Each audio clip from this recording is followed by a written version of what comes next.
Movie के start में हमें एक लेडी दिखाई जाती है जिसका नाम है चेन शूली। इसकी रिसेंटली डाइवोर्स हुई है। इसका और इसके हस्बैंड का एक बेटा भी है। इसके बेटे का नाम है पे वे। शूली चाहती है कि जैसा वो चाहती है उसका बेटा बिल्कुल वैसा करे। इसने अपने बेटे की कंप्लीट कस्टडी भी ले ली है और ये उसके साथ नए घर में शिफ्ट हो गई है। घर में एक वर्कर शूली की हेल्प कर रहा होता है बॉक्स उठाने में और जैसे ही वो चला जाता है ये फ्लोर क्लीन करना स्टार्ट कर देती है क्योंकि इसको डस्ट और गंदगी से चिढ़ है। इसको जर्म फोबिया है। हम देखते हैं कि ये हर वक्त सफाई ही करती रहती है। अब एक दिन जब ये अपने बेटे के रूम की सफाई कर रही होती है तो इसको बेड के नीचे से कोई बॉक्स मिलता है। इसे उस बॉक्स पर शक होता है। ये उसको खोलती है। उस बॉक्स के अंदर इसको स्कूल की स्टैम्प मिलती है जहाँ पर इसको पता चलता है कि इसका बेटा एक्चुअली में इसके सामने फेक टेस्ट दिखाता रहा है। स्कूल में पेवी अपने फ्रेंड के साथ बैठा होता है और ट्रिप की बातें कर रहा होता है। तभी एक लड़की आती है और पेवे के फ्रेंड का जैकेट मांगती है। तभी एक लड़का उठकर पेवे के फ्रेंड की जैकेट उसको दे देता है। पर तभी यहाँ पर सब लोग इस लड़की का मजाक उड़ाने लगते हैं।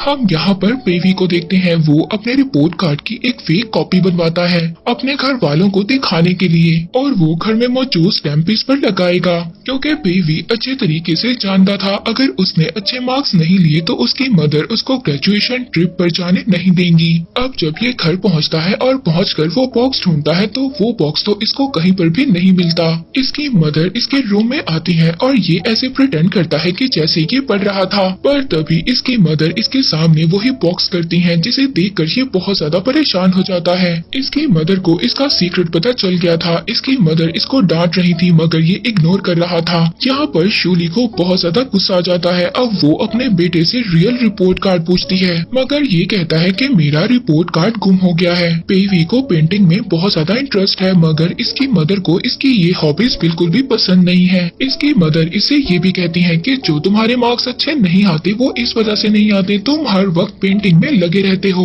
और साथ ही में इसकी मदर इससे ये भी कहती है कि तुम ग्रेजुएशन टूर पर नहीं जाओगे। अब यहाँ पर पेवी को गुस्सा आता है। वो कहता है कि अगर मेरे फादर आपकी जगह होते तो वो मुझे जरूर जाने देते। अब शूली यहाँ से चली जाती है। वो सारी रात जागती रहती है। इसके बाद वो अपने बेटे का गुस्सा ठीक करने के लिए उसका दरवाजा खटखटाती है मगर यहाँ पर पेवी कोई भी आंसर नहीं करता। इसके बाद ये एक स्टोर पर जाकर सिगरेट खरीदती है। वहाँ पर शूली को एक एडवर्टाइजमेंट दिखती है जहाँ पर एक आदमी कह रहा था क्या आपके बच्चे भी आपका कहना नहीं मानते। शूली जब ये सुनती है तो फौरन से उसकी तरफ देखती है। ये बड़े ही ध्यान से इस वक्फे को सुनने लगती है। एडवर्टाइजमेंट में ये बताया जा रहा था कि साइंटिस्ट ने अपनी टेक्नोलॉजी को यूज कर एक ऐसा रिमोट बनाया है जिसमें कि बच्चे माँ बाप का कहना मानेंगे। अब एडवर्टाइजमेंट में ये तो नहीं बताया गया कि एक्चुअली में ये प्रोडक्ट है क्या। पर तभी शूली को अपने पास वही खड़ा आदमी दिखाई देता है जो इसने एडवर्टाइजमेंट में देखा था। वो यहाँ पर शूली से पूछता है कि क्या आप इस डिवाइस में इंटरेस्टेड हैं। उधर हम पेवी को देखते हैं जो देर से उठता है और जल्दी से अपने स्कूल के लिए तैयार होता है। रास्ते में वो एक लड़के से टकराता है। इसके बाद वो स्कूल जल्दी जाने के लिए टैक्सी में बैठ जाता है। टैक्सी का ड्राइवर इससे बातें कर रहा था। इसको ऐसा लग रहा था कि जैसे सेम डे इसने कल भी गुजारा था। जब ये क्लास में पहुंचता है तो ये लेट था। ये अपने साथ वाले फ्रेंड से पूछता है कि आज क्या डेट है। वो बताता है कि आज जून 7 है। इस पर पेवी उसको कहता है कि ये डेट तो कल थी। इसको बहुत ज्यादा गुस्सा आ जाता है। इसके बाद ये स्कूल से बाहर जाता है और अपने फ्रेंड्स के साथ बैठा होता है। अब वो लड़की जो कल आई थी इसके फ्रेंड की जैकेट मांगने, वो आज भी आकर इसके फ्रेंड की जैकेट मांग रही थी। इसको सब कुछ बहुत ज्यादा अजीब लग रहा था कि वही सब कुछ जो कल हुआ था वही सब कुछ आज हो रहा है। इसके बाद ये घर वापस आ जाता है और अपने बेड के नीचे बॉक्स ढूंढने लगता है। इसको पता था वो बॉक्स आज इसको नहीं मिलेगा मगर आज वो बॉक्स इसको बेड के नीचे से मिल जाता है। वो ये नहीं चाहता था कि कल की तरह का दिन आज फिर गुजरे कि इसकी मदर आज इसको फिर डांटे। ये फेक रिपोर्ट कार्ड लेता है, उस पर स्टैंप लगाकर अपनी मदर को दिखा देता है। अब इसकी मदर जब ये रिपोर्ट कार्ड देखती हैं तो परेशान हो जाती हैं मगर इसको डांटते नहीं है। वो ये भी नहीं कहती कि तुम मुझसे झूठ बोल रहे हो। वो कहती हैं चलो बैठकर डिनर करो। अब अगले दिन भी ये लेट ही उठता है। जब ये दोबारा जा रहा होता है तो रास्ते में उसी लड़के से टकराता है और तो और सेम टैक्सी में बैठता है। टैक्सी का ड्राइवर भी इससे बातें कर रहा था। वो वही बातें कर रहा था जो कल उस टैक्सी ड्राइवर ने की थी। अब इसको यहाँ पर ये बात समझ आ जाती है। अब यहाँ पर इसको समझ आ जाती है ये एक लूप में फंस चुका है। हर दिन वही होता है जो पिछले दिन हो चुका है। अब ये स्कूल जाता है और डेट चेक करता है। उस दिन भी 7 जून ही था और साथ ही में वही लड़की आकर दोबारा से इसके फ्रेंड का जैकेट मांगती है। अब ये बहुत ज्यादा परेशान हो गया था। ये घर दोबारा आता है और अपनी मदर को वही फेक कार्ड दिखाता है, मगर आज इसकी मदर इस कार्ड पर बिलीव नहीं करती। वो कहती है कि मैंने तुम्हें 3 चांसेस दिए हैं ताकि तुम अपनी गलती को ठीक कर सको, मगर ना ही तुमने अपनी गलती को ठीक किया और ना ही कोई सबक हासिल किया। पेवी अपनी मदर को बहुत ही हैरानी से देख रहा था। पेवी की मदर उसको बता रही थी, अगर तुमने अपनी गलती को ठीक नहीं किया तो तुम हमेशा इसी लूप में फंसकर रह जाओगे। इसकी मदर इसके सामने रिमोट निकालती है और रीसेट का बटन सेट करती है और यहाँ पर पेवी नेक्स्ट मॉर्निंग के लिए रीसेट हो जाता है। आज भी 7 जून में वो चौथी दफा उठा था। इसकी मदर ने उसी स्ट्रेंजर से इस डिवाइस को लिया था। इसकी मदर ये डिवाइस इसको टॉर्चर करने के लिए यूज कर रही है। अब पेवी की मदर इसे कहती है कि दोबारा गलती मत करना। पेवी आज भी फेक रिपोर्ट कार्ड अपनी मदर को दिखाता है फेक स्टैंप लगाकर। 4 दिन तक वो उसी दिन को रिपीट करता रहता है। अब जब वो इस लूप से थक चुका था तो वो रियल रिपोर्ट कार्ड अपनी मदर के सामने लाता है। अब इसकी मदर खुश हो जाती है। उनको समझ आ गई थी कि इस रिमोट का यूज कर वो अपने बच्चे को कंट्रोल में कर सकती हैं। मगर यहाँ पर कहानी खत्म नहीं हुई। अब उसके माइंड में एक नया प्लान आ गया। वो अपने बेटे के सामने करेलों का सालन रख देती है। इसके बेटे को ये बिल्कुल भी पसंद नहीं था, मगर वो ये टेस्ट करना चाहती थी कि इसका बेटा इसकी बात मानेगा या नहीं मानेगा। मगर इसके बेटे को तो अब अपनी मदर से डर लग रहा था। ये वही करता है जो इसकी मदर कहती है। इसकी मदर इससे कहती है कि कल सुबह से तुमने अपने पुराने ग्राम स्कूल में जाना है। इसका मतलब ये था कि अब ये अपने दोस्तों से भी नहीं मिल पाएगा। और तो और इसने अपने बेटे के लिए एक प्लान बनाया है कि ये एक दिन को 15 दिन रिपीट करेगा।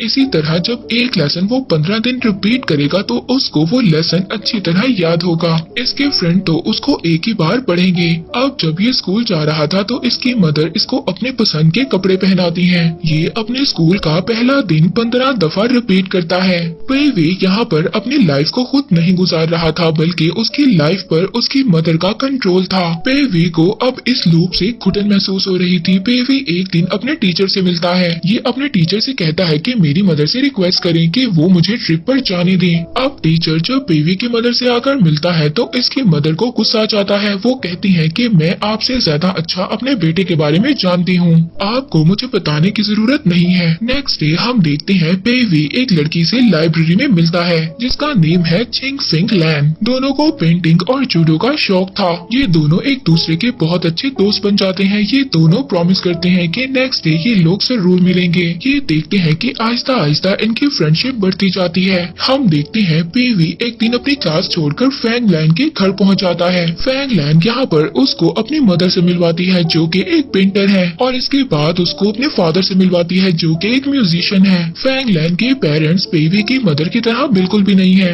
इसके बाद पेवी फैंग लैन के साथ टेरेस पर जाता है। ये दोनों वाटर गन की हेल्प से पेंटिंग करते हैं। बहुत टाइम के बाद पेवी ने इतना सारा फन किया था। फैंग लैन पेवी को बताती है कि उसकी ख्वाहिश है वो न्यूयॉर्क जाकर आर्ट्स की स्टडी करे।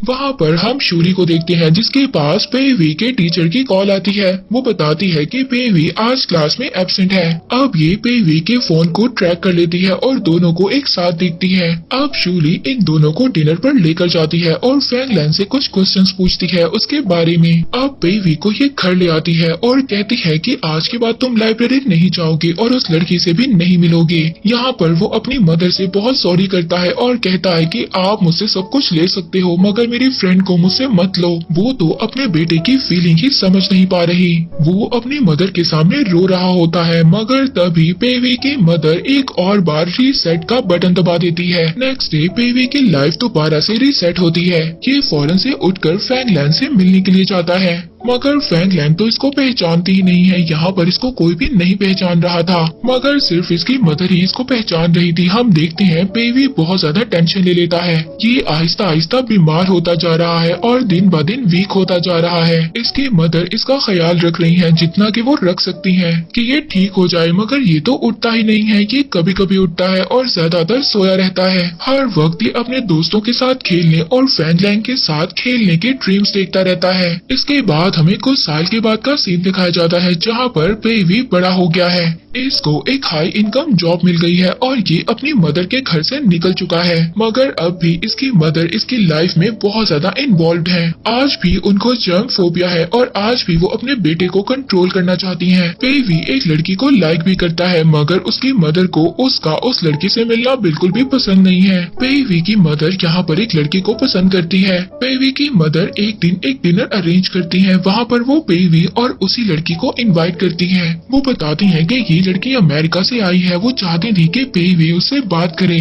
मगर पेवी उसमें बिल्कुल भी इंटरेस्टेड नहीं है। डिनर के बाद शूली इन दोनों को अलग करती है, तो वहाँ पर वो लड़की उसको बताती है कि वो पेवी को बिल्कुल भी पसंद नहीं करती और ना ही उससे शादी करना चाहती है। पेवी भी उसको कहता है कि वो किसी और लड़की को पसंद करता है। ये लड़की पेवी को बताती है कि अमेरिका में उसकी लाइफ कैसी थी। यही बात से पेवी को फैंगलैन याद आ जाती है। वो आज भी फैंगलैन को याद करता है, उसको बिल्कुल भी नहीं भूला। उसकी मदर किस तरह से उसकी लाइफ में इन्वॉल्व हुई, वो आज भी अपनी मदर को ब्लेम करता है। अब जब ये घर आता है तो इंटरनेट पर फैंगलैन का नाम सर्च करता है। इसके बाद इसको पता चलता है कि फैंगलैन न्यूयॉर्क में एक आर्टिस्ट है। इनकी पिक्चर्स देखकर इसको अपना बचपन याद आ गया था।